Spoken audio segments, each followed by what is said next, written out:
mon oncle, infâme bricoleur, faisait en amateur des bombes atomiques. Sans avoir jamais rien appris, c'était un vrai génie, question travaux pratiques. Il s'enfermait toute la journée au fond de son atelier pour faire ses expériences. Et le soir il rentrait chez nous et nous mettait en transe en nous racontant tout. Pour fabriquer une bombe, mes enfants, croyez-moi, c'est vraiment de la tarte. La question du détonateur se résout en un quart d'heure, c'est de celle qu'on écarte. En ce qui concerne la bombage, c'est pas beaucoup plus vache, mais une chose me tourmente, c'est que celle de ma fabrication n'ont qu'un rayon d'action de 3,50 m. Il y a quelque chose qui cloche là-dedans, j'y retourne immédiatement.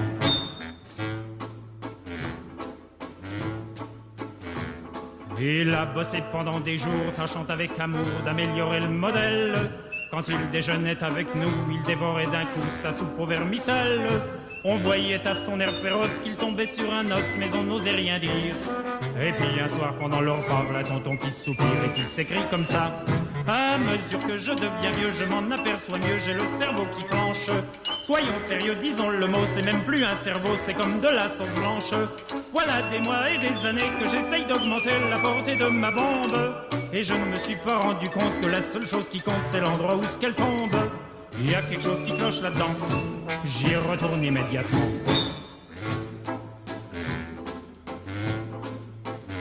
Sachant proche le résultat, tous les grands chefs d'État lui ont rendu visite.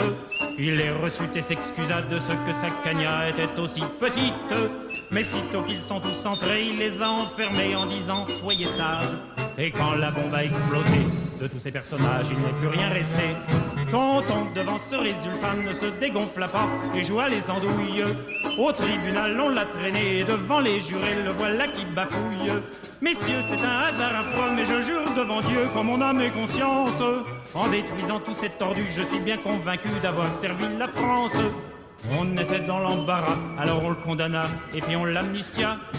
Et le pays reconnaissant les luttes immédiatement, chef du gouvernement.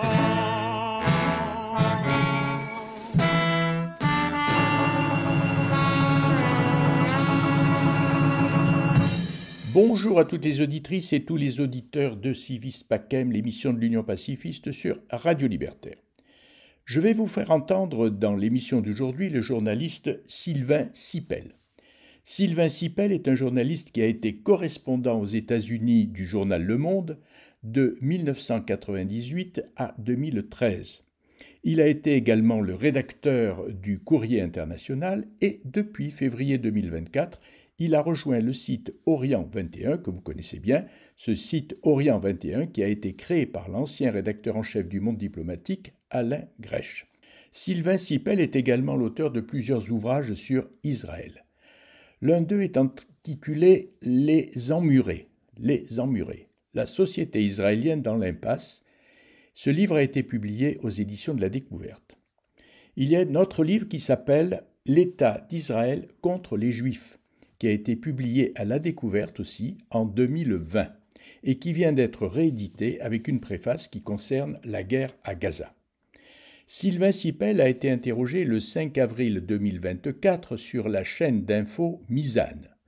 Mizan est un site de réflexion, d'information, d'analyse et d'éclairage consacré à l'islam et au monde musulman. Il a été interviewé pour parler des réseaux d'influence pro-israéliens aux États-Unis et en France. On pense aujourd'hui que seuls les États-Unis pourront arrêter un jour la guerre d'Israël à Gaza. La parole de Sylvain Sipel, connaisseur de la politique des États-Unis dans son soutien inconditionnel à l'État d'Israël, peut donc nous éclairer. Et j'ai choisi de vous faire entendre son entretien avec un journaliste du site CISAN. Dans cet entretien, nous allons tenter d'analyser les leviers de pouvoir du lobby pro-israélien aux États-Unis et comprendre les différents points de vue que porte la communauté juive sur l'État israélien. D'accord. Alors, premier constat, le soutien des États-Unis envers Israël est sans faille. Il se matérialise à travers la fourniture d'armes, une assistance logistique, un appui politique, des vétos répétés pour cautionner les massacres à Gaza. Sylvain Sipel, quelles sont les raisons qui expliquent ce soutien inconditionnel des États-Unis derrière Israël ? Eh bien, je pense que, d'abord, je suis le premier étonné. Parce que lors de la dernière guerre, en 21, Biden, qui venait d'être élu, au bout de 3 semaines, il a dit aux Israéliens, c'est terminé. Cette fois-ci, il ne l'a pas fait. Et les Israéliens, à l'époque, quand il a dit c'est fini, ils ont obtempéré immédiatement. En 2 jours, c'était terminé. Et dans le cas de la guerre actuelle, l'attitude américaine a été très différente. C'est-à-dire qu'elle a consisté en un soutien absolu de la Maison-Blanche à toutes les initiatives. Je veux rappeler qu'au début de la guerre, les Israéliens, quand ils ont commencé à procéder à l'évacuation, ont cherché à obtenir des Américains un soutien à une expulsion de la population palestinienne. Cela n'a pas fonctionné parce que l'Égypte du général Sissi a refusé d'accueillir les Palestiniens. Malgré des promesses de nombreux milliards de dollars, le président Sissi a refusé. Et donc, cette option s'est arrêtée, pour le moment en tout cas.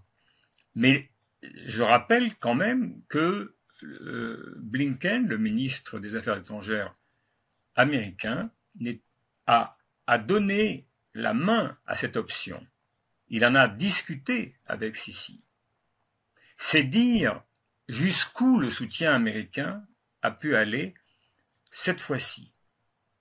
Si vous m'interrogez pour me demander pourquoi ça change, pourquoi ça changerait, ou pourquoi ça ne change pas, je vais être très honnête, je n'ai pas d'explication définitive et très claire sur cette opération, sur pourquoi cette fois-ci les Américains, dans des conditions, dans une guerre immensément plus dramatique que celle de 2021, les Américains ont proposé un soutien sans faille. Ils le font, en tout cas, l'administration Biden le fait malgré, on y viendra peut-être plus tard, une hostilité notoire de la jeunesse démocrate. Et pas seulement de la jeunesse démocrate, mais aussi, par exemple, de nombreux diplomates du State Department, c'est-à-dire du ministère américain des Affaires étrangères. Alors maintenant, on peut spéculer. Il y a 2 aspects fondamentaux qui expliquent le soutien américain inconditionnel à Israël. Il y en a un auquel on pense peu, mais qui me semble très important. Les Américains ont d'autres alliés au Moyen-Orient, l'Arabie Saoudite, l'Égypte, etc. Mais il y a une grande différence entre Israël et les autres. Dans les pays arabes qui sont autour d'Israël, ce sont les régimes qui sont les alliés des États-Unis. Dans le cas d'Israël, c'est pas seulement le régime. C'est le régime, quel qu'il soit de droite ou de gauche, mais c'est aussi la très grande majorité de la population juive. Je vais vous donner un exemple. Quand il y a eu les 2 guerres en Irak, que ce soit la première en 90 ou la deuxième en 2003, tous les sondages montraient qu'il y a un seul endroit au monde où la majorité de la population favorable à la guerre en Irak, les 2 fois,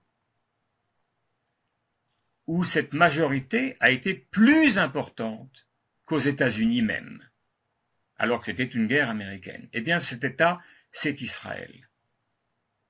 C'est-à-dire que ce que savent les Américains, c'est que non seulement le régime, mais la société israélienne, dans son environnement moyen-oriental, n'abandonnera jamais le côté américain.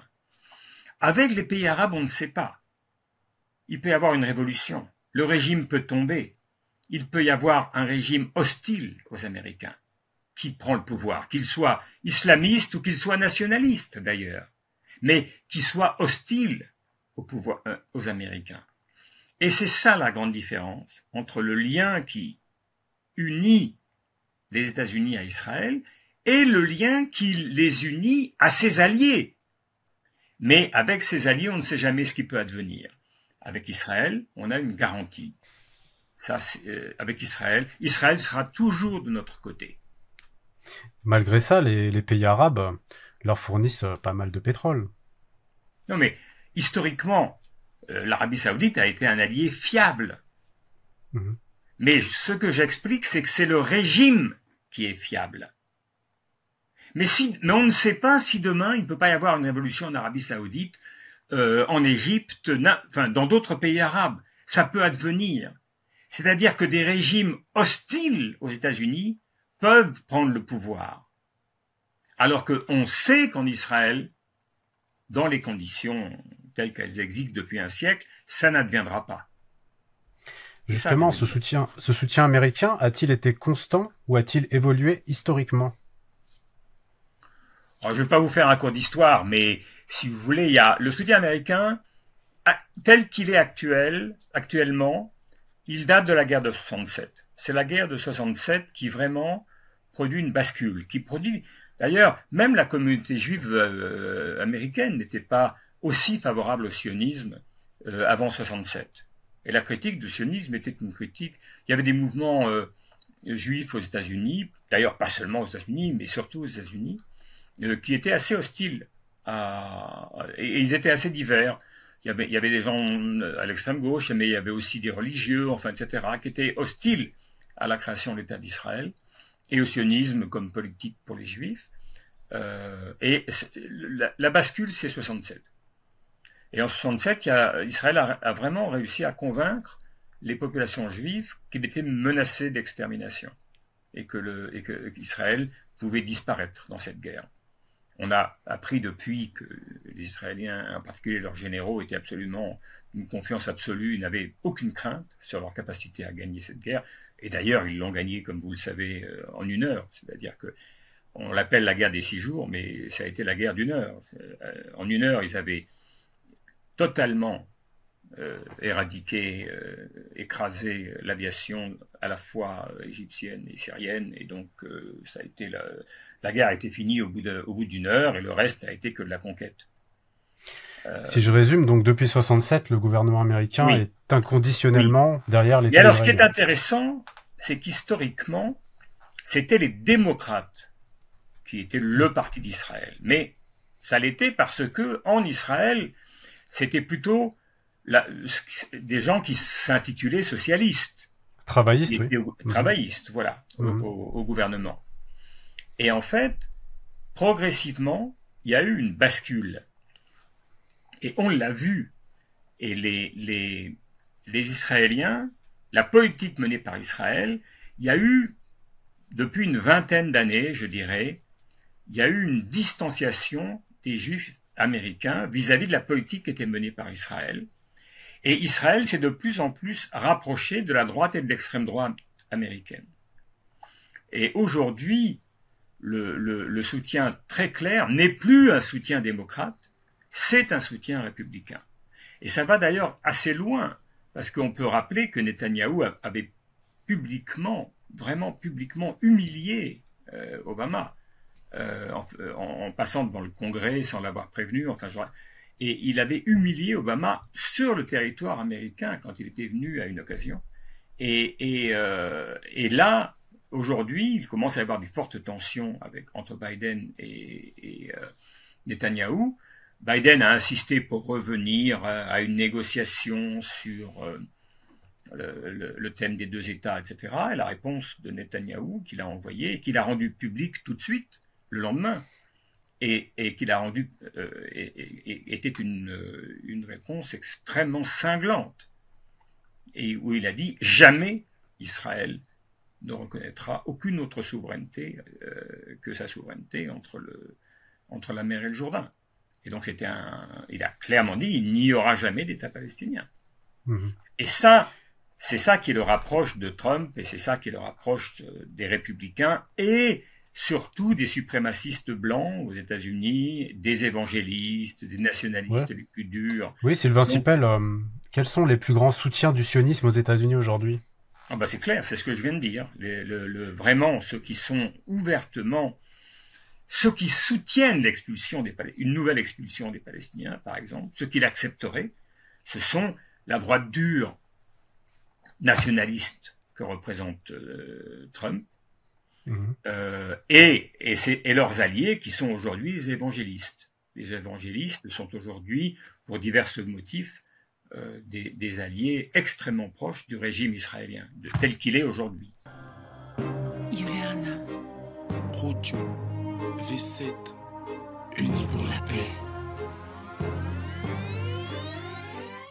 Que tu fasses qui pour Ramadan ou carême, tourné vers la Mecque, Rome ou Jérusalem, que tu portes l'étoile, la croix ou le croissant, il n'y a qu'un Dieu sur terre et on est tous ses enfants. Je lance un appel à tous les fils d'Abraham, à ceux qui disent shalom, à ceux qui disent salam, à ceux qui prient le Père, le Fils, le Saint-Esprit, je le crie haut et fort. Le Christ était juif lui aussi. Dans les saintes écritures, dans les saints sacrements, dans la Bible nouvelle, dans l'Ancien Testament, depuis Mathusalem, depuis la nuit des temps, le monde et tous les prophètes sont restés impuissants, des prières de l'Orient jusqu'aux rives de l'Occident, des paroles d'évangile aux écrits du Coran, du haut des synagogues, des mosquées, des églises. Je dis que ce qui nous lie est plus fort que ce qui nous divise. Salam, shalom.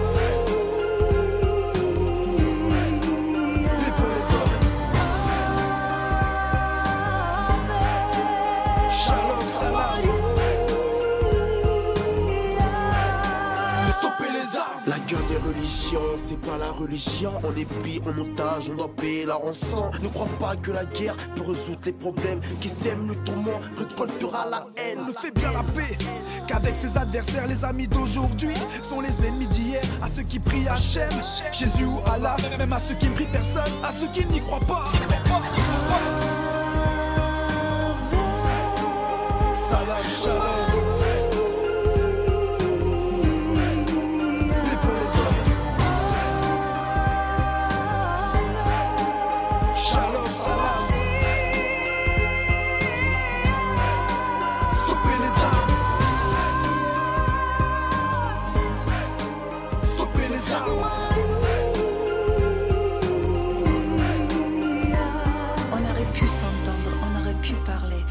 De nos siècles, des rendez-vous manqués, des croisades inutiles à la force de l'épée. Il est temps de s'unir, on y est condamné. Salam, shalom. Paix pour les hommes. Shalom, salam. Stoppez les armes.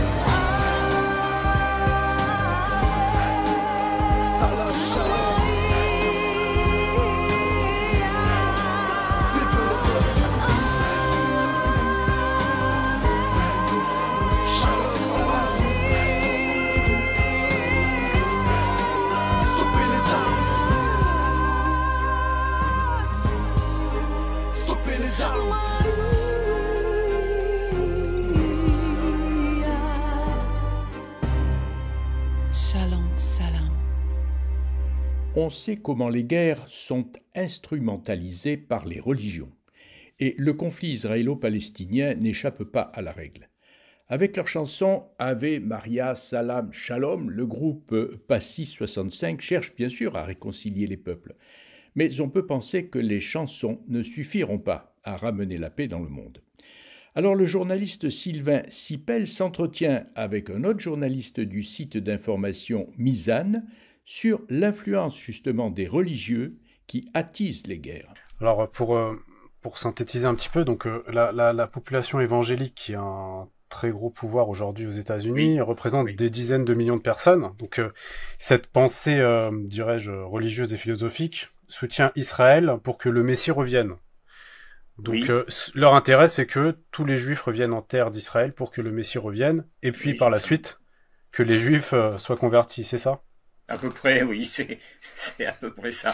Une fois, j'avais fait un reportage, c'était en 2002, et j'avais accompagné des représentants, la présidente et des représentants d'une organisation évangéliste très importante, sans doute peut-être même la plus importante sur le plan politique à l'époque, qui s'appelle la Christian Coalition of America, Et en fait, ils faisaient un voyage en Israël, mais en vérité, ils n'avaient quasiment jamais mis les pieds en Israël. Ils n'avaient passé leur temps que dans les territoires palestiniens occupés, et ils allaient voir les colons. C'est tout et les rabbins hyper religieux et hyper nationalistes. Ce sont les seules personnes qu'ils ont vues dans ce voyage en Israël. Et donc, à la fin, j'avais d'abord interrogé la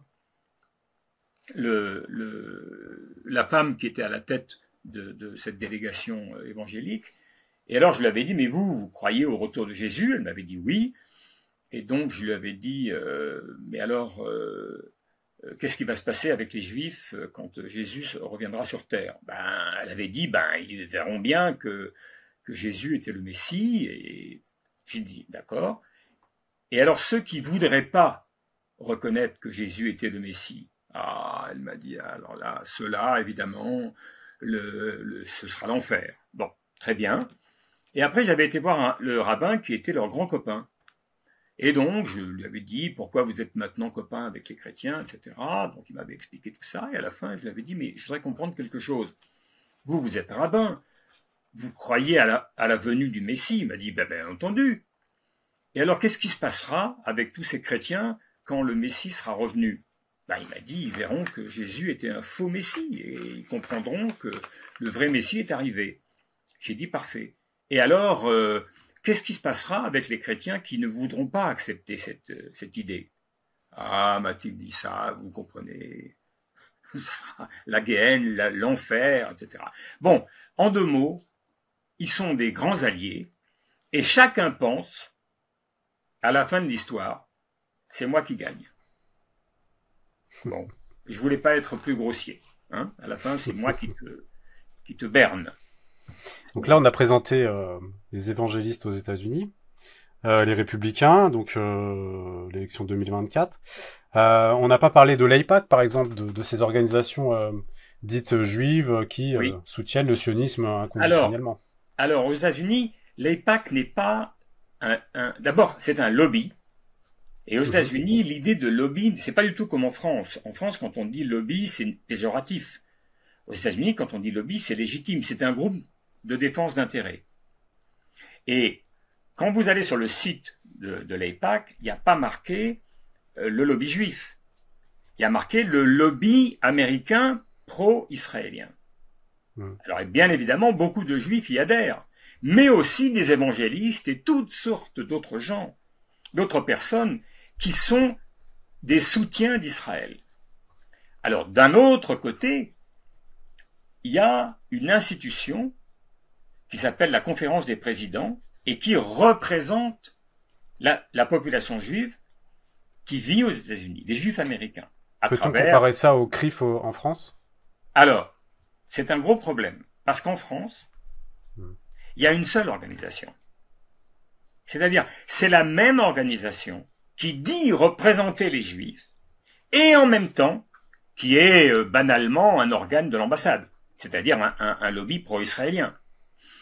C'est-à-dire qu'en France, le problème, c'est que il y a une seule organisation qui est à la fois la représentation des Juifs de France et à la fois un lobby déclaré en faveur d'Israël. Alors, je dis pas qu'aux États-Unis, il peut pas y avoir des passerelles entre ces deux organisations, mais tout de même, c'est très important. Il y a une différence. Il y a ceux qui participent à un lobby, qui sont identifiés comme des soutiens à Israël. Et il y a ceux qui représentent les Juifs américains en tant que Juifs américains, et qui défendent les intérêts des Juifs américains. C'est-à-dire que ça permet une possibilité qu'il y ait un désaccord entre les deux. Et d'ailleurs, il y en a. C'est-à-dire qu'aujourd'hui, beaucoup de gens considèrent que AIPAC, qui pendant très très longtemps a eu pour politique de soutenir le gouvernement israélien, quel que soit ce gouvernement, eh bien, AIPAC a évolué. Et aujourd'hui, AIPAC est totalement lié à la frange pro-trumpiste. Et c'est une des raisons pour lesquelles de plus en plus de démocrates s'éloignent d'AIPAC, parce qu'ils disent « mais ils ne nous représentent plus ». Nous, on est des gentils sionistes. On est pour le bon Israël. On n'est pas pour l'Israël tel qu'on le voit aujourd'hui, tel qu'il agit. Et on n'est certainement pas pour Trump. Alors que eux sont les meilleurs copains de Trump. Donc, c'est très important, cette évolution. Parce que ça amène toute une partie du judaïsme américain à commencer à réfléchir à qu'est-ce que c'est que l'AIPAC, et plus que ça, à réfléchir à qu'est-ce que c'est qu'Israël. Et il y a eu un sondage, par exemple, il y a à peu près un peu plus d'un an, qui est fait par une organisation démocrate. Et le sondage disait que chez les moins de 35 ans, parmi les juifs de moins de 35 ans, 25%, c'est-à-dire un quart de ces juifs, disent qu'Israël est devenu un état d'apartheid. C'est pas anodin. C'est pas anodin. C'est-à-dire que quand on commence à remettre en question le sionisme, et on le fait à partir de ce qu'on voit, de ce qui se passe. C'est la question coloniale qui amène toute cette jeunesse à dire ça suffit. Ça suffit. Et à ne plus pouvoir s'identifier avec Israël. J'aurais une question là-dessus. On va l'aborder dans très peu de minutes. Parlez un peu plus fort, je vous entends moins bien. Oui, excusez-moi. Je vous disais, je vais l'aborder dans quelques minutes, la question de différentes tendances au sein de la communauté juive américaine. D'accord. Mais d'abord, j'aimerais comprendre, l'AIPAC représente combien de personnes et comment se matérialise son lobbying? Alors, il faut savoir c'est quoi le fonctionnement. C'est difficile à comprendre en France, parce qu'on ne comprend pas comment fonctionnent les lobbies américains. Mais un lobby, ce qui est important, c'est les sommes qu'il est capable de recevoir et de distribuer. Le lobby, c'est quelqu'un qui ramasse de l'argent et qui le redistribue ensuite pour diverses causes. Une des principales, c'est de faire élire des candidats. Donc, par exemple, aux dernières élections, celles qu'on appelle de midterm, c'est-à-dire au milieu du mandat présidentiel, ils ont systématiquement soutenu des élus trumpistes, y compris contre des républicains non trumpistes et des démocrates. Ils l'ont fait AIPAC. Et donc, c'est un exemple. Avant, AIPAC distribuait sa manne financière à des gens qui voulaient se faire élire, à peu près de manière équivalente entre les républicains et les démocrates. Aujourd'hui, parce que ce qu'il faut, c'est certifier que ces gens, une fois qu'ils seront élus, eh bien, ils feront la politique qu'on attend d'eux. Parce que, comme ils veulent se faire réélire plus tard, ils auront toujours besoin de l'argent d'AIPAC et d'autres lobbies. Et donc, ils sont au service de ces lobbies. Ce lobby AIPAC... c'est pas tellement important de savoir combien ils sont. Ce qui est important, c'est de savoir combien ils parviennent à amasser sur le plan financier. Ça se compte en milliards, c'est ça? Ah oui, ça se chiffre en milliards annuels, c'est sûr, ça se chiffre en milliards annuels. Alors, il y a des lobbies industriels, par exemple Boeing, ou le lobby de l'aéronautique, effectivement, est un lobby hyper puissant. Le lobby des banques, le lobby de la finance, est un lobby, à mon avis, beaucoup plus puissant encore en termes de possession financière que ne peut l'être AIPAC. Lobby des armes aussi, peut-être. Gros lobby, et le lobby... Alors, ce que font les lobbies essentiellement, c'est d'intervenir au Congrès pour obtenir des décisions du Congrès, des lois, et pas seulement des lois, mais qui soient favorables à leurs clients. Donc, le lobby chinois, il va travailler pour les intérêts de la Chine au Congrès. Il est inscrit au Congrès et il va travailler pour les intérêts de la Chine. Il peut y avoir un lobby russe, en ce moment il doit y avoir des difficultés, mais il y en a peut-être un, il y en a certainement un, et il y a un lobby israélien, il y a des lobbies de toutes sortes, il y a des lobbies pour les entreprises, il y a des lobbies pour les banques, etc. Y a-t-il plusieurs lobbies israéliens comme l'AIPAC, comparables à l'AIPAC? Je ne sais pas dans quelle position se situe l'AIPAC si on prend pour critère la capacité de mobiliser des fonds. Je ne sais pas en quelle position est l'AIPAC. Est-ce que c'est le 5e, le 7e, le 9e? Mais il est indubitable qu'il figure parmi les lobbies les plus riches. C'est indubitable. Mais par exemple, il y a le lobby spécifique des évangélistes. Je ne sais pas lequel des deux. A priori, je pourrais penser que le lobby des évangélistes est encore plus important, par exemple, que le lobby de l'AIPAC. L'AIPAC réunit tous ceux qui soutiennent Israël. Mais les évangélistes aux États-Unis, c'est près de 50 millions de personnes.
Vous êtes à l'écoute de l'émission Civis Pacem de l'Union pacifiste sur Radio Libertaire.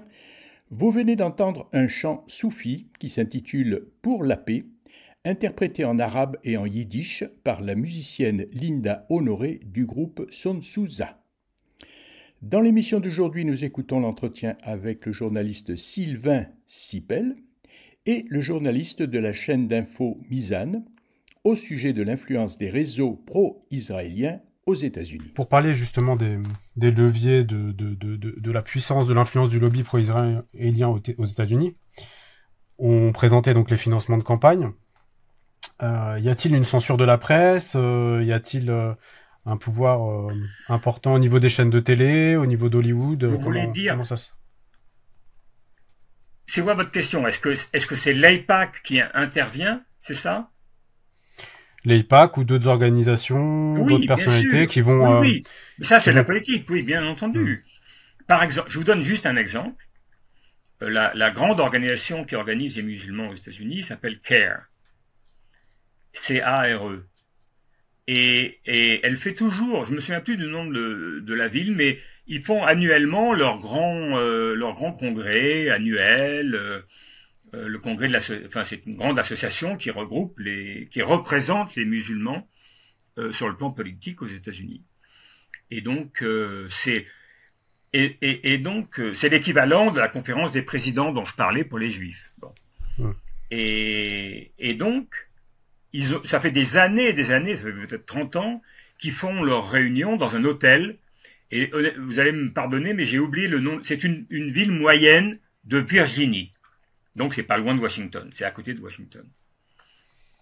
Cette année, une organisation juive, la guerre avait commencé à Gaza, une organisation juive qui s'appelle Zionist Organization of America, c'est-à-dire l'organisation juive américaine, mais qui n'est pas, comme on pourrait croire, l'organisation fêtière de toutes les organisations juives américaines pro-israéliennes, c'est juste le nom d'une organisation et elle est d'extrême droite, mais d'extrême droite radicale. Elle est encore plus d'extrême droite que ne l'est Netanyahou. Elle soutient l'extrême droite actuelle israélienne. Eh bien, ils ont mené une campagne en disant que CARE, c'est le Hamas. C'est l'équivalent du Hamas sur le territoire américain. Eh bien, ils ont eu gain de cause. C'est-à-dire que l'hôtel qui accueille depuis des années ou des décennies, qui accueille cette association musulmane, leur a annoncé que cette année, ils ne pourraient pas venir. Donc, ça montre quand même une capacité d'intervention, de faire peur aux gens, de les menacer, de ce qui leur arriverait, des accusations qui seraient portées contre eux, etc., etc. Donc, on ne peut pas nier que, effectivement, les milieux juifs, et en particulier les milieux juifs d'extrême droite, qui sont minoritaires aux États-Unis, mais de plus en plus influents, et il y a beaucoup de gens autour de Trump, de ces milieux-là, beaucoup, qui adhèrent et pour qui la relation qu'entretenaient Trump et Netanyahou était formidable et c'était inespéré. Cette frange-là du sionisme américain est très très active dans la tentative de... Alors, on l'a vu ce qui s'est passé également dans les campus américains, où il y a eu des interventions très puissantes pour interdire de paroles toute parole qui serait favorable à la cause palestinienne et critique de ce que font les Israéliens durant cette guerre. Il faut bien dire que sur les campus, aujourd'hui, ça a été une défaite en rase campagne. Alors, il y a eu 2 présidentes d'universités, celle d'Harvard et celle de Philadelphie, je crois. Oui, c'est Penn. Donc de Pennsylvanie, l'université de Pennsylvanie. Les 2 ont été obligés de démissionner.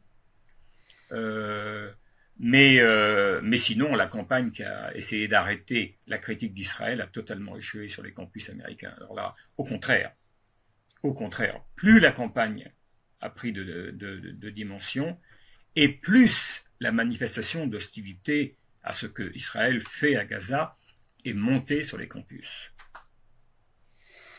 Donc dans les nouvelles générations, le rapport de force s'inverse. Est en train de s'inverser, indubitablement. Et c'est pas seulement vrai, c'est vrai dans la population juive. Comme je l'ai dit, il y a une distanciation, elle concerne beaucoup la jeunesse, mais quand même pas seulement la jeunesse. Il y a beaucoup de juifs américains qui disent, mais cette fusion qui existe entre les juifs israéliens et Trump, c'est insupportable pour eux. C'est inadmissible. Moi, j'ai rencontré des juifs américains qui disent, mais ça me dégoûte. Ça me dégoûte. Et alors, chez les jeunes, c'est beaucoup plus fort. Mais ce qui est très intéressant, c'est ce qui se passe, pas parmi les jeunes juifs américains, mais ce qui se passe dans la jeunesse américaine de gauche, donc la gauche américaine chez les démocrates. Alors, on peut aimer ou ne pas aimer cette gauche-là, mais c'est la gauche américaine. Et à l'intérieur de la gauche américaine, dans les moins de 35 ans, c'est évident qu'il y a une critique d'Israël qui est de plus en plus importante. Il y a vraiment eu des manifestations très puissantes d'hostilité à la politique menée par Biden à l'intérieur du Parti démocrate, et en particulier dans les organisations pro-démocrates qui réunissent la jeunesse. Ça, c'est indubitable. Historiquement, la communauté juive américaine est une communauté qui a été moins sioniste que les juifs européens. Et donc, je rappelle que le sionisme américain, le soutien à Israël tel qu'on le connaît aujourd'hui, commence vraiment après 1967. Il ne commence pas dès la création d'Israël. Les Juifs ont principalement immigré aux États-Unis au début du siècle, provenant de Russie, c'est bien ça? Oui, ils sont arrivés aux États-Unis disons à partir de 1880 et jusqu'à 1923. Je dis 1923 parce que en 23 il y a eu une loi extrêmement une loi migratoire aux États-Unis qui a été pas contre les Juifs mais qui était contre tous les immigrés, mais ça a inclus les Juifs parmi les immigrés, et ça a été une loi migratoire extrêmement draconienne qui a tenu jusqu'en 1965 et qui a terriblement minoré le nombre des personnes autorisées à s'installer aux États-Unis. Aujourd'hui, ça représente combien de personnes? La population juive américaine? Oui. À peu près 6,5 millions, ça fait à peu près 2% de la population américaine. Les musulmans sont à peu près 1%, mais ils croissent beaucoup plus vite que les juifs. Et les musulmans qui sont aux États-Unis sont pas venus, enfin pour l'essentiel viennent de l'Extrême-Orient, c'est-à-dire le Pakistan, le Bangladesh, l'Inde. Des Philippins musulmans, des Indonésiens, etc.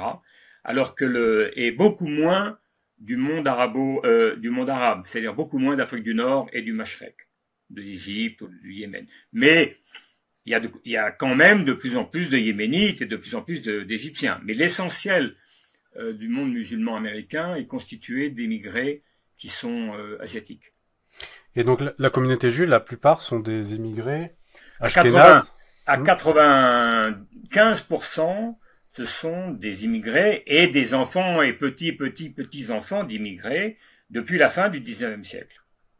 Très bien. Donc il y en a autant aux États-Unis que dans l'État israélien. C'est ça. Il y a à peu près, il y a un nombre équivalent de juifs américains. D'ailleurs, si vous voulez, c'est un judaïsme qui est immensément plus fort que le judaïsme français.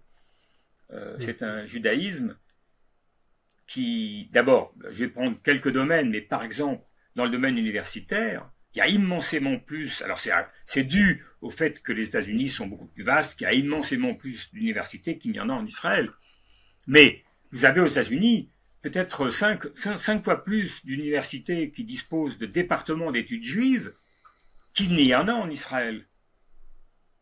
Et, parenthèse, l'enseignement qui y est fait n'est pas le même, n'est idéologiquement pas le même que celui qui est fait en Israël. C'est un enseignement qui rappelle ce qu'a été la vie des Juifs pendant 2000 ans, qui a été une vie avec beaucoup de malheurs, mais qui a eu aussi des phases très glorieuses, formidables, etc. Alors que dans la version sioniste de l'histoire juive, il y a une histoire jusqu'à la fin du deuxième temple, et l'histoire s'arrête, il n'y a plus d'histoire, et reprend avec le sionisme, c'est-à-dire un mouvement politique qui veut rebâtir un État. Et au milieu, il y a 2000 ans de zéro, de rien. Pour en venir à votre question, donc, le lien au sionisme a été un lien qui a été moins fort avant 67, mais qui s'est très fortement renforcé après 67. Aujourd'hui, je dirais il reste majoritaire dans le judaïsme américain. Et en même temps, il y a alors il y a les deux tendances qui montent fortement sont les deux extrêmes. C'est-à-dire que il y a une tendance qui non seulement soutient Israël, mais qui soutient cet Israël-là. C'est-à-dire, pas un Israël imaginaire, mais l'Israël tel qu'il se comporte. C'est-à-dire un Israël raciste, xénophobe, un Israël qui pratique un apartheid. Et ils sont à fond derrière. C'est ceux qui soutiennent Trump. Et ils sont quand même de plus en plus nombreux à l'intérieur du Parti républicain. Et c'est une fraction du judaïsme américain qui monte de manière importante. De l'autre côté, vous avez aussi une jeunesse juive qui est de plus en plus... Il y a deux tendances dans cette jeunesse-là. Il y a une tendance qui est politique, politisée. Bon, pour résumer, ils ont pas mal d'organisations, c'est surtout sur les campus, et c'est eux qui fournissent un nombre, à peu près la moitié des militants de BDS. Vous voyez ce que c'est BDS?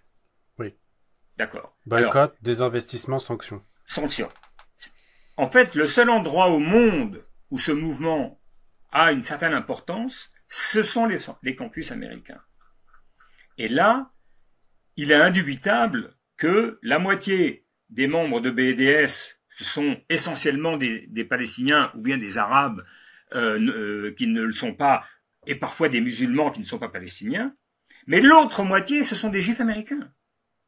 Ce sont des jeunes Juifs américains. Et c'est vraiment très intéressant de voir que comment ce mouvement peut exister et se battre, et surtout, il y a eu une campagne alimentée par des fonds très importants, 100 millions de dollars, c'est pas rien.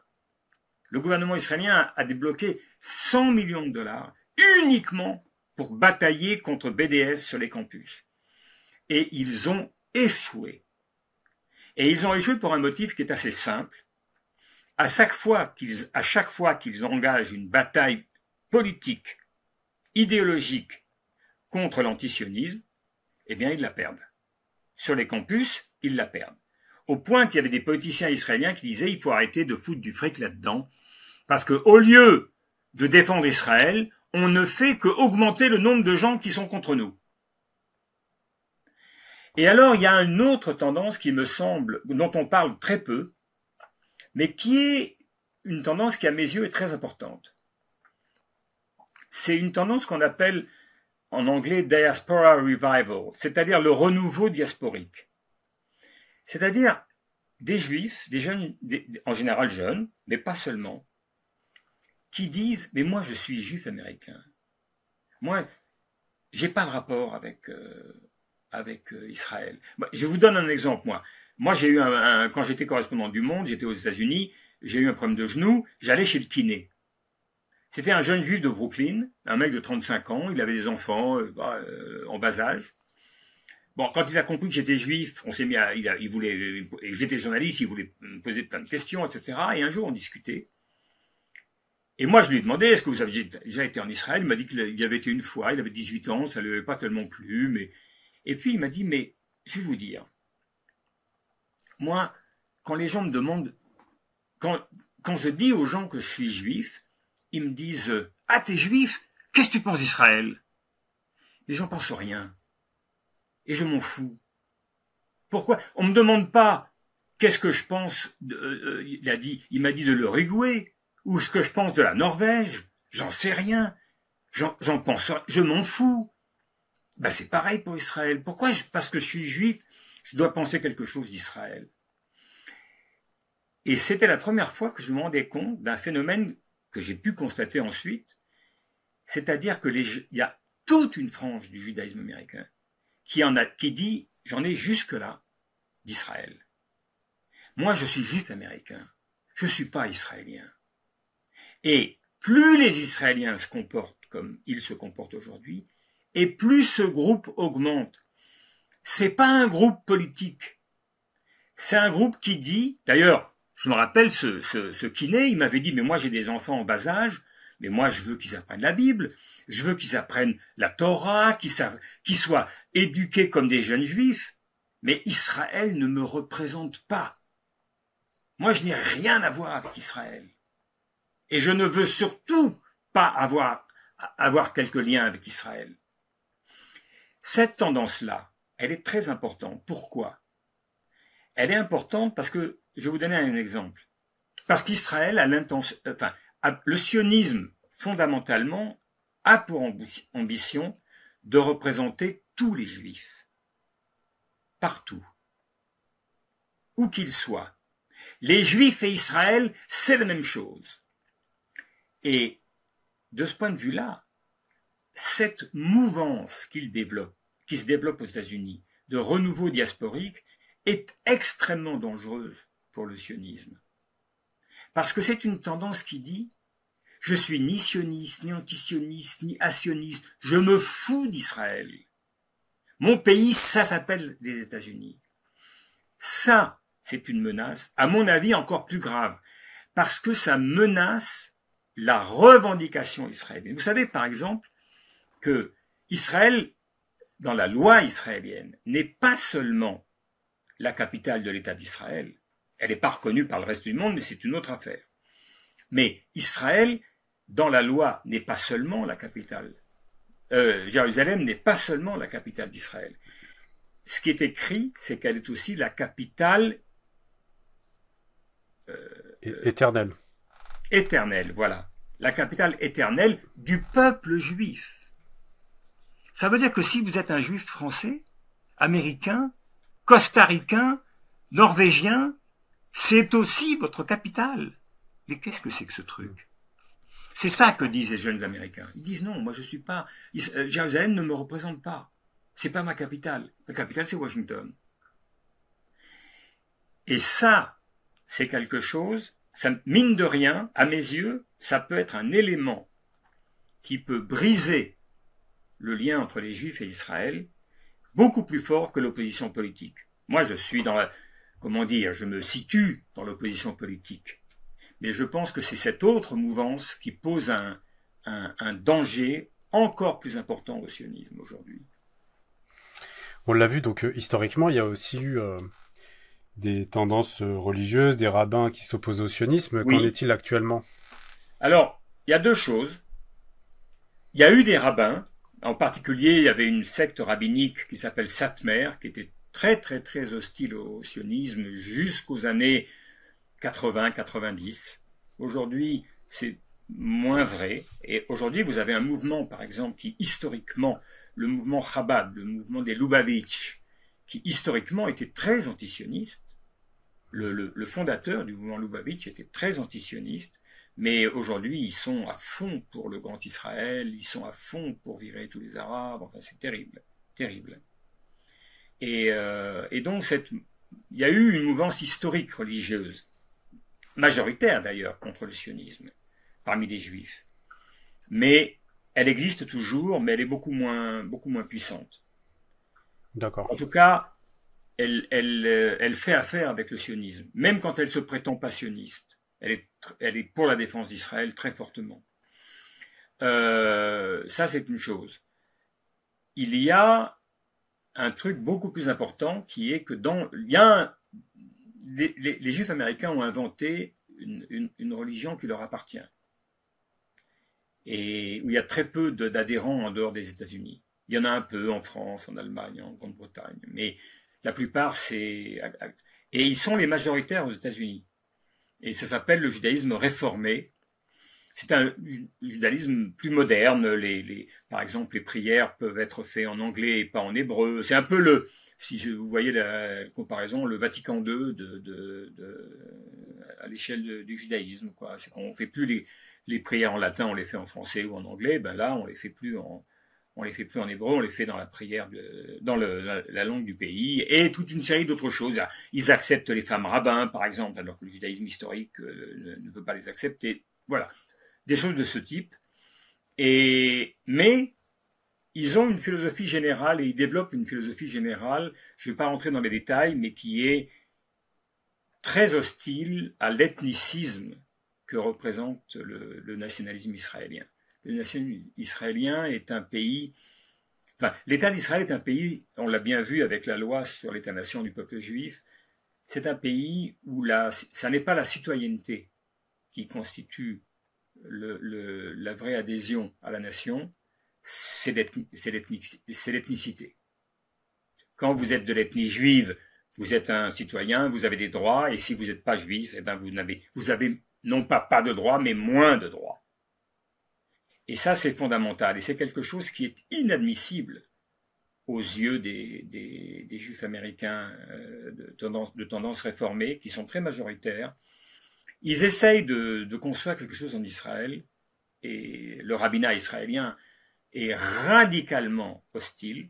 Certains des rabbins israéliens disent simplement qu'ils ne sont même pas juifs, et que c'est inadmissible d'accepter par exemple, les hommes ou les femmes qui se convertissent au judaïsme aux États-Unis ne sont pas acceptés par le rabbinat israélien. Il faut passer devant un rabbin israélien parce qu'ils savent que aux États-Unis c'est beaucoup plus simple de devenir juif ou musulman ou quoi qu'on voilà ou chrétien quand on est juif ou de changer de religion, c'est très simple aux États-Unis. Alors qu'aux États-Unis, en Israël, pour devenir juif, c'est long, c'est compliqué, etc.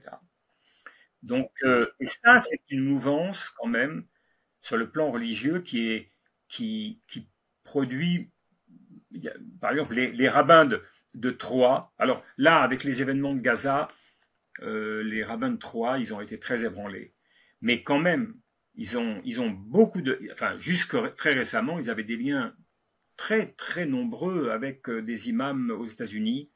Quand Trump, par exemple, vous vous rappelez que il avait pris sa première décision à Trump a été d'interdire aux ressortissants de 11 pays arabes, puis de 7 pays arabes, l'entrée sur le territoire américain. Vous vous rappelez de ça dès qu'il a été élu en 2016. C'est ça qu'il a fait en 2017 quand il est rentré à la Maison-Blanche. Eh bien, il y avait des collectivités, enfin des groupes de rabbins et d'imams qui allaient ensemble sur les aéroports pour aider les gens à pouvoir rentrer sur le territoire. Il y avait plein d'étudiants qui revenaient de ce que je sais, de Jordanie, d'Égypte, voilà, de tous les pays arabes interdits, et qui ne pouvaient plus rentrer alors qu'ils avaient tous les papiers pour pouvoir rentrer sur le territoire américain. Et donc ils intervenaient ensemble. Et ça, c'est quelque chose de totalement impensable du côté des organisations sionistes, quoi.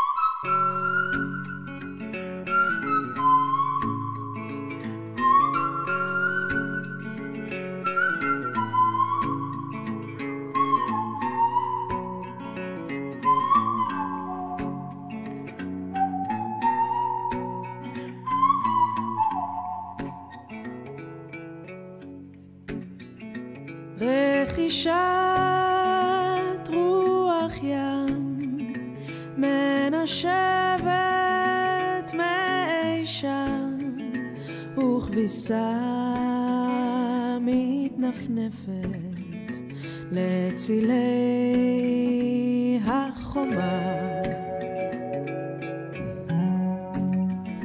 בין الأرض والسماء ناس كتير بعيشوا سوا ما تخافوا تحلموا بالسلام والأمان متى يمسوا خمات הפחד ושבתי מגלותי ייפתחו שעריי אל הטוב האמיתי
Vous venez d'entendre la chanson intitulée « La prière des mères », interprétée par l'artiste israélienne Yael Dekelbaum.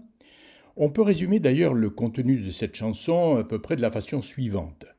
La vraie paix s'obtient rarement par les armes. Pour un monde sans guerre ni conflit, on n'a rien inventé de mieux que le respect, l'amour et la tolérance. Alors, forte de ce constat irréfutable en Israël, 3000 femmes de confessions confondues ont décidé d'unir leurs forces dans un combat pour la paix en Israël et en Palestine. Et nous reprenons maintenant l'entretien entre le journaliste Sylvain Sipel et un journaliste de la chaîne d'info Mizan au sujet de l'influence des réseaux pro-israéliens aux États-Unis. Parce que la tradition américaine, c'est que l'intégration se fait aussi sur le plan politique. C'est-à-dire que les enfants et les petits-enfants sont les enfants d'immigrés, mais souvent ils deviennent américains. Je vais vous donner un exemple pour vous faire comprendre, c'est que j'ai pas mal travaillé sur la question migratoire quand j'ai été correspondant, et j'ai fait plusieurs reportages en Arizona. Et j'ai rencontré... L'Arizona, c'est un des États où la proportion des latinos est la plus importante. Les latinos, ce sont les gens qui arrivent d'Amérique centrale. C'est ceux-là qu'on appelle les latinos. Mexique et tous les autres États, Guatemala, Nicaragua, etc. Et ben j'ai rencontré c'était terrible. J'ai rencontré des latinos qui avaient 60, 70 ans et qui me disaient ah non, mais il faut arrêter l'immigration, ça va pas. Hein. Parce que nous, à notre époque, on a été bien accueillis parce qu'on était des gens bien, etc. Les nouveaux latinos qui arrivent, mais c'est des voyous, hein. Et puis culturellement ça va pas, hein, c'est pas possible. C'était sidérant. Ils parlaient comme les blancs, quoi. Et vous savez, il y a déjà 25% des latinos américains qui sont évangélistes. Ils sont évangélistes. Donc, je pense que globalement, les minorités s'intègrent. La question migratoire reste, elle perdure comme une question où, globalement, c'est la gauche américaine qui défend les droits des immigrés et c'est la droite qui s'y oppose. Bon, c'est un raccourci rapide, mais en gros, c'est ça. Mais sur le plan, une génération après l'autre, en fait, quand vous prenez les Juifs et les Italiens, les immigrations juives et italiennes sont celles qui ont fourni les deux plus grandes mafias du début du XXe siècle aux États-Unis. C'était chez les Juifs et chez les Italiens qu'on trouvait le plus de mafieux. Lucky Luciano, Meyer Lansky. Mais bien sûr, bien entendu. Or, les Juifs aujourd'hui et les Italiens, ce sont les deux populations peut-être qui ont le plus contribué à l'art, au cinéma américain, par exemple, les uns et les autres, et pas seulement. Mais aujourd'hui, plus personne ne penserait dire « Ah, les Rital, c'est tous des voyous !» ou les Juifs. La mafia juive new-yorkaise était très importante. La mafia italienne était très importante. Est-ce qu'il viendrait à l'esprit de quelqu'un de dire il fallait pas laisser rentrer les Juifs et les Italiens parce que c'est tous des voyous? Bon, bah c'est un peu ça qui se passe aussi. La capacité d'intégration américaine est quand même très très importante. Donc de ce point de vue-là, je pense qu'il y a la bascule qui est à mes yeux inéluctable aux États-Unis, c'est la mixité. C'est-à-dire, c'est vrai que les WASP, c'est-à-dire les White Anglo-Saxon Protestants, les protestants blancs anglo-saxons, ben, petit à petit, ils se diluent dans une population où les gens se marient. La population qui augmente en proportion le plus aux États-Unis, c'est les métis.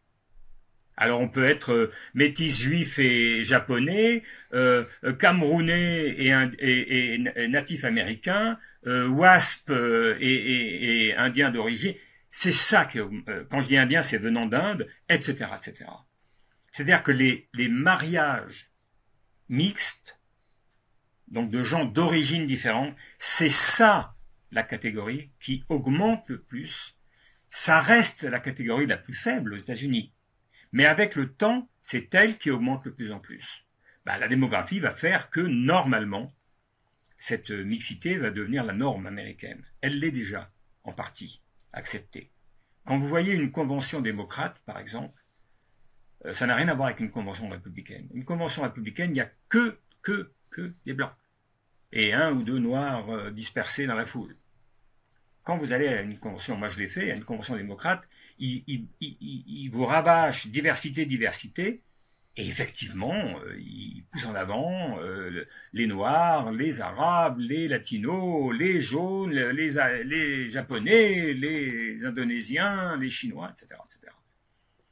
Et ça, c'est un phénomène, à mon avis, qui est aujourd'hui absolument inarrêtable. Moi, je ne vais pas faire de pronostic sur le résultat de l'élection. Évidemment, Biden continue la politique qu'il a actuellement. Peut-être que ça va s'arrêter, mais je ne le crois pas trop. Il mise sur l'idée que, à la dernière seconde, même les jeunes voteront pour lui quand ils verront que sinon c'est Trump. Je ne suis pas sûr qu'il ait raison. Je pense qu'il y a beaucoup de juifs aujourd'hui, de jeunes juifs, et pas seulement, de jeunes en général, démocrates, qui ont été écœurés par la politique qu'a menée Biden dans la guerre à Gaza. Vraiment écœurés, et qui disent, un peu comme il y a en France, des gens qui disent voilà, si c'est Attal contre Marine Le Pen, bon, ben moi j'irai pas voter. Alors, on ne sait pas combien ils vont être. Il y en aura. Mais s'il y en a autant qu'en 2016, ça peut faire perdre à nouveau Biden. Il peut perdre. On ne peut pas exclure qu'il perde. Dans les sondages actuels, il est donné perdant. Mais les sondages ne sont pas très bons parce que ce sont des sondages nationaux. Or, on sait que dans le système américain, ce qui compte, c'est pas le vote général, c'est le vote par État. Bon.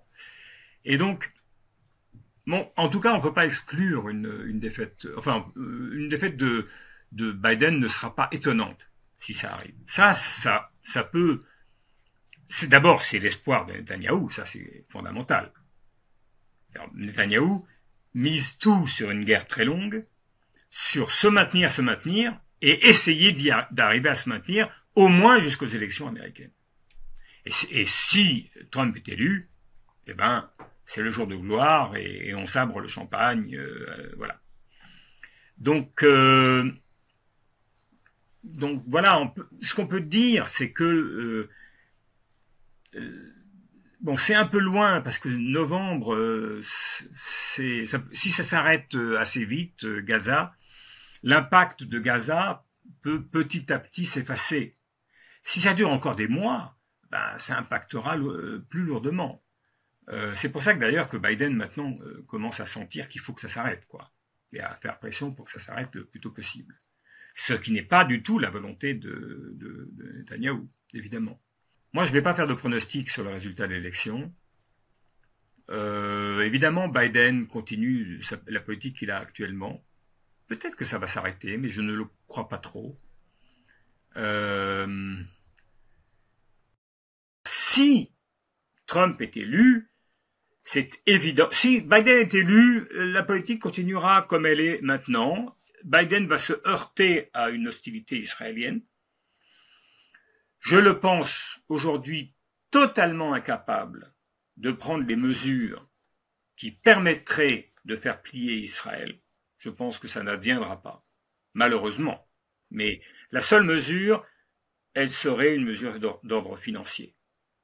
C'est-à-dire les 4,2 milliards de dollars annuels qui sont donnés. Alors, en vérité, il n'y a pas 4,2 milliards parce qu'il y a une part de remise de dette gracieuse qui est calculée. Mais peu importe, disons 3,5 milliards de dollars tous les ans, ça fait beaucoup d'argent, hein, beaucoup d'argent. Et si les Américains disaient, et surtout beaucoup d'armes et de munitions, et si les Américains disaient on arrête, ça pourrait poser un problème important aux Israéliens.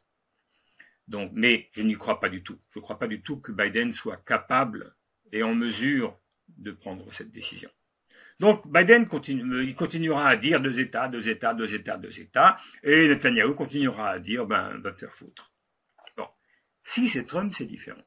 Si c'est Trump, on peut avoir une politique qui Trump n'est pas quelqu'un qui a une passion pour Israël, hein. Faut pas se leurrer.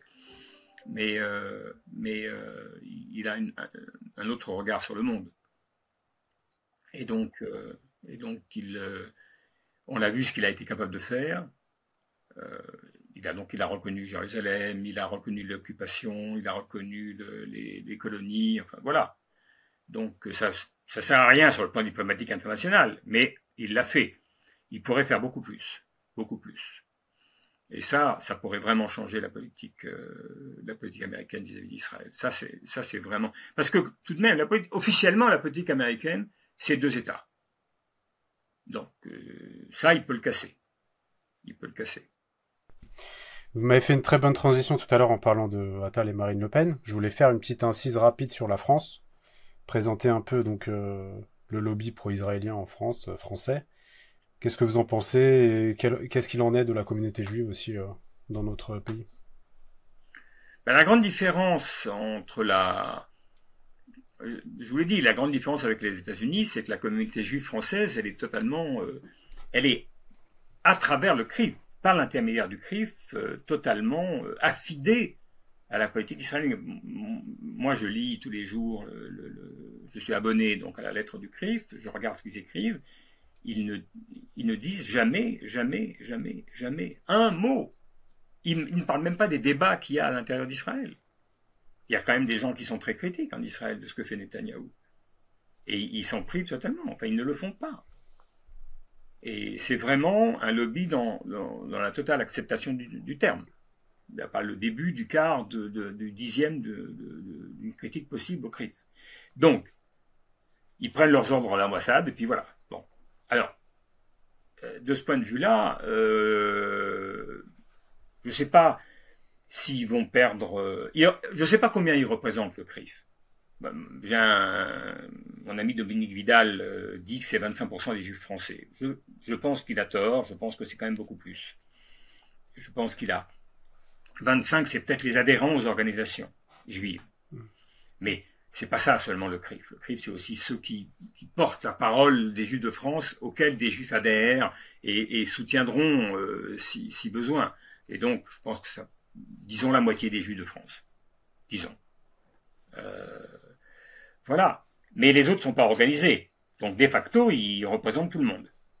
Les autres ne sont organisés nulle part. Il y a des minuscules associations qui sont des associations antisionistes. Mais sinon, il y a très peu d'associations qui s'organisent en dehors du CRIF. Très très peu. Voilà, donc je vois pas de... Il faudrait des événements majeurs en Israël, aux États-Unis, pour que quelque chose se passe en France. Alors, en revanche, il y a des choses importantes qui se passent tout de même. Je veux dire, voir, comment il s'appelle, j'ai un trou, Meyer Habib.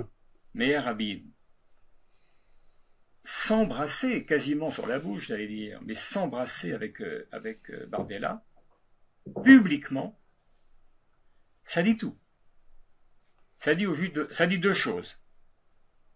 Aujourd'hui, parce qu'il faut savoir, c'est un homme extrêmement proche de Netanyahou.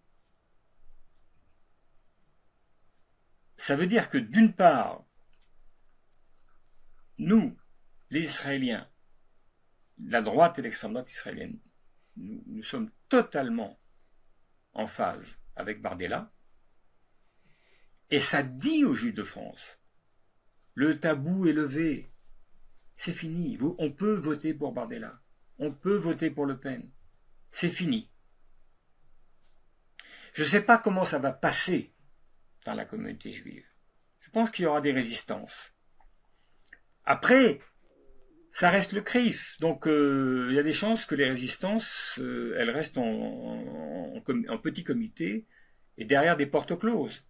On n'en aura jamais, on saura jamais ce qui s'est passé. Mais aujourd'hui, ça c'est très important. C'est-à-dire qu'aujourd'hui le CRIF, il dit l'ennemi c'est Mélenchon, le diable. Je ne suis pas un grand fan de Mélenchon pour tout vous dire, mais franchement, la campagne, il est le seul aujourd'hui, enfin son parti, je ne parle pas de lui en vérité, mais il est le seul qui dit la réalité de ce qui se passe maintenant à Gaza. Personne d'autre n'en parle. Eh bien, le fait que ce soit le principal ennemi que ne cesse de dénoncer le CRIF, en même temps que Bardella s'embrasse avec Meyer Habib, la guerre est finie, comme disait l'autre. La guerre est finie, on n'est plus en guerre, on ne considère plus que Le Pen c'est hors champ, c'est intégré, c'est fini. C'est une manière de dire aux Juifs de France, on peut y aller. Vous avez entendu dans l'émission d'aujourd'hui le journaliste Sylvain Sipel parler de l'influence des réseaux pro-israéliens aux États-Unis. Il serait intéressant d'avoir aussi un développement plus important sur le réseau pro-israélien en France où il semble encore plus puissant qu'aux États-Unis. Nous espérons d'ailleurs que ce sujet sera l'objet d'une prochaine émission.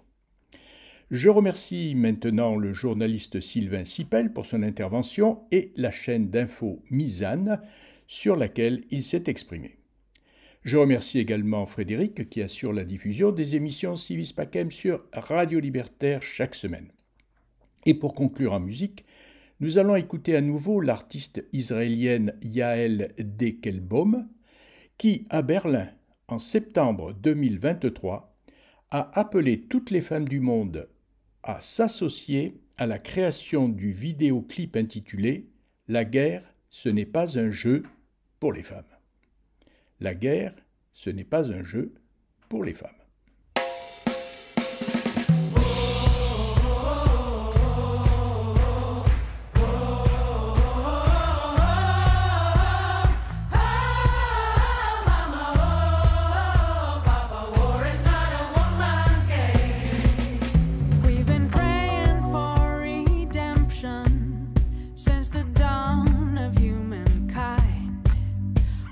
Safety and protection of a woman and her child.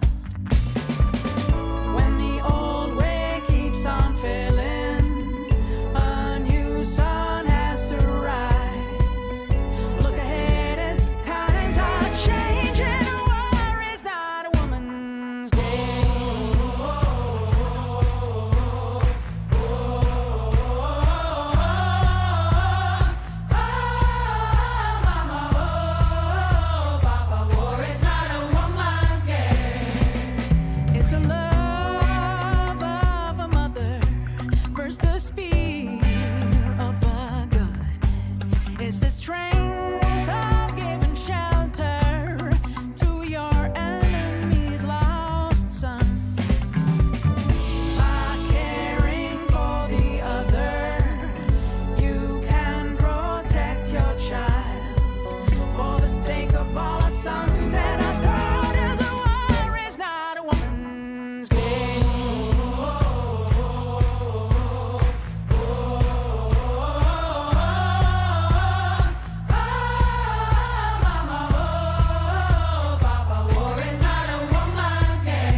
by two they come for you, spine becoming soil, manifesting the age of redemption, the tides recoil. A nod to the horizon and its fire. The soliloquy of time lingers on our tongue, a small prayer, sacred desire. It is us, it is us. The womb no longer a tomb for our daughters, our sons, the golden ones. Our palms up to the sky, inviting the rain to remove the blood stains, still in awe of the hidden sun and her memory.